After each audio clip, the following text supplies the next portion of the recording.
Do I make the switch to a saddle, or do I keep on running the Lone Wolf platform? I had the same question. I've run the Lone Wolf platform for several years now, and it just got to be too heavy. And then I started hearing about Tethrd and saddle hunting, and everybody's doing it. So I said, maybe there's something to this. So I made the switch. And today, we're gonna talk about why.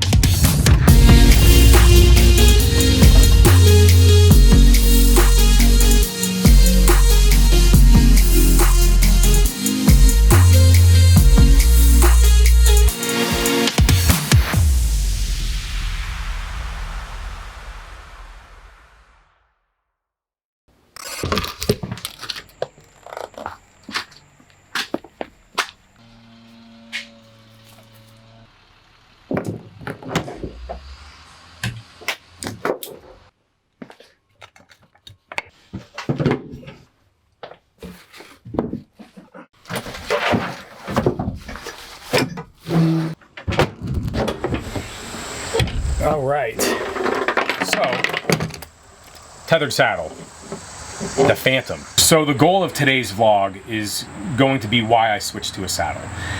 I've had the Lone Wolf for a few years now, just switched to a saddle this year, and I was thinking about doing a video of, you know, how to get up the tree with it, how to shoot out of it, good form in it, different positions that you could be at in it. But then I just figured that there's a lot of guys that did that really well already. So Chris B put out 1 or 2 videos on the tethered saddle this summer, I think just last month, and just proper shooting technique and different positions that you can shoot out of it. Tethrd themselves, if you go to Tethrd's YouTube channel, they go over every kind of question that you would have on how to run this saddle setup. So I didn't want to go in the weeds with that. I just wanted to make this more of a high level why I made the switch and what I did to customize my saddle that I think is going to make it the most efficient way to saddle hunt, especially when you're hunting public land. So before this, I was running a climber stand. If you've ever ran a climber, you know how big those suckers are, trying to drag them through the woods. So here in Ohio, we have a ton of thick woods. There's a lot of thicket that I try to go through in order to get away from where other hunters might be, and that the furthest access possible. So by the time I would get to my tree stand, by having the climber stand on, my pack, my bow, and everything else that you might be bringing into the woods, archery, hunting whitetail, it was impossible not to sweat. No matter how hard I tried, I just felt like you were just fighting through thicket the entire time trying to get back to your spot. So I said, I need to get lighter. I need to get lighter, more efficient, sweat less, and I went to the Lone Wolf Assault. I think this is the Assault. They make 2 hang-ons. Whatever the smallest one is, that's the one that this is. And this stand is really special to me, mainly because I got my first Ohio public land kind of DIY buck out of it last year. And I just did a lot of customization to it, had it running perfect. I love this thing, and I don't think I'll ever get rid of it. There's probably a time and place for a hang-on stand still. I don't know yet when that is, but it was just too heavy. Again, every year I've tried to get lighter and more efficient going into the woods. So that's when I heard a lot about saddles. I gotta tell you, it feels good and it looks good. Check it out.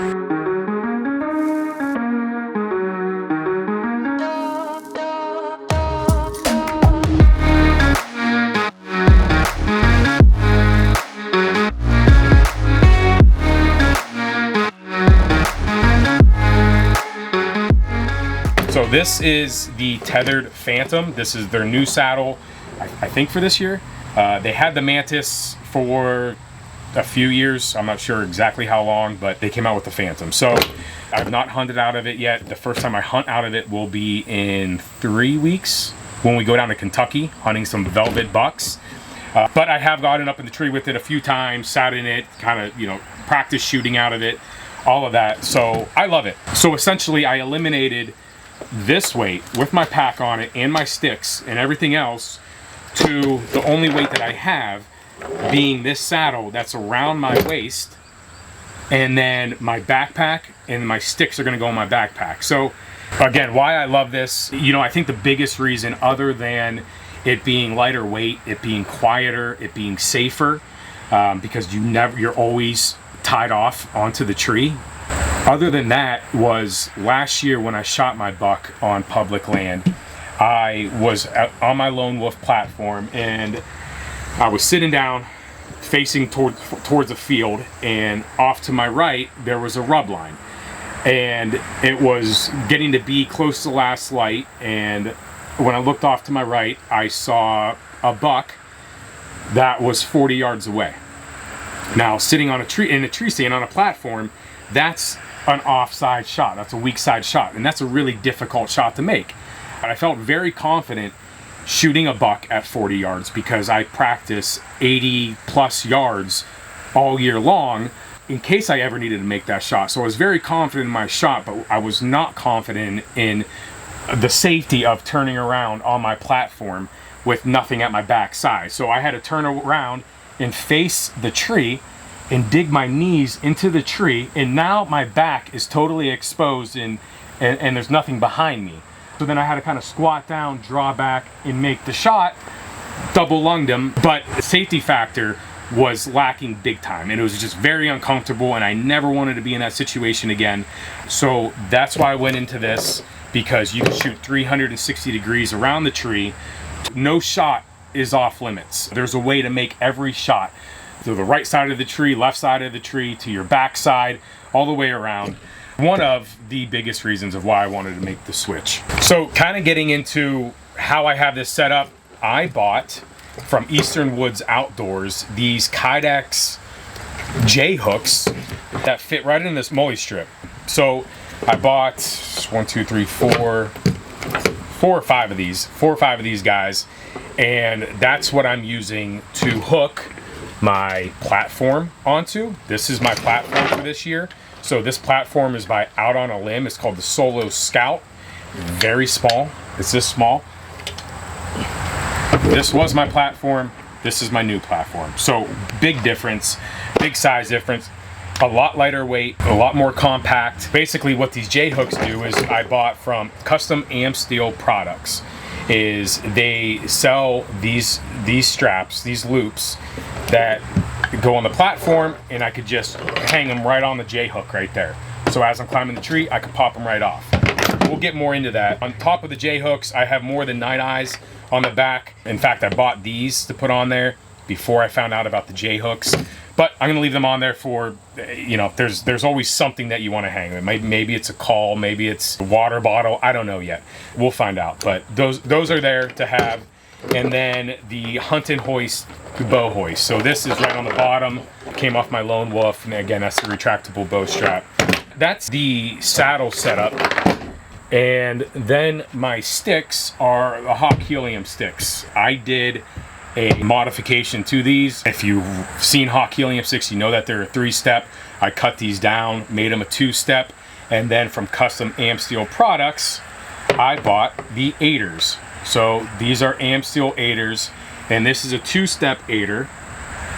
I have 2 of these and one 1-step aider that I'm going to use at the top of the tree. But with these, I could get up to anywhere from like 26 to 28 feet high.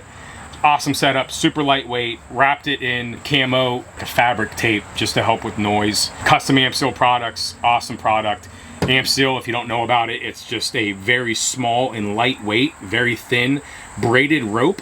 And the size that I got here has a working load of 500 pounds. So I feel very safe and confident in running these setups. So we kind of went high level through everything. Let's toss on the saddle and talk about how I run it. So I have the cis haulers on the side here. On the left side is where I have my lineman's rope stuck in. So I kind of keep that attached to this loop right here. Keep it stuffed in the sack. Again, Tethrd can run you all through this. This is the same way that they do it in their instructional videos. But more importantly than that general setup that everybody has a video on is kind of how I'm running mine with those J hooks on the back. So again, my platform, it goes right on the J hook. It's going to go right on this this one right here on the side. And then I have that same Custom Amsteel loop on all my sticks. So I take the stick, I put that on one of those J hooks, and that's what I take up the tree. So as I'm climbing the tree, it's very easy to just reach behind me, pull that stick off, set it on the tree, wrap it around. Another thing that I did is I replaced the rope straps that I had, and I bought custom AM steel daisy chain loops. So that just daisy chains around, it ties off onto that Versa button, or my version of the Versa button. Super lightweight, nothing to clank, there's no buckles or anything like that.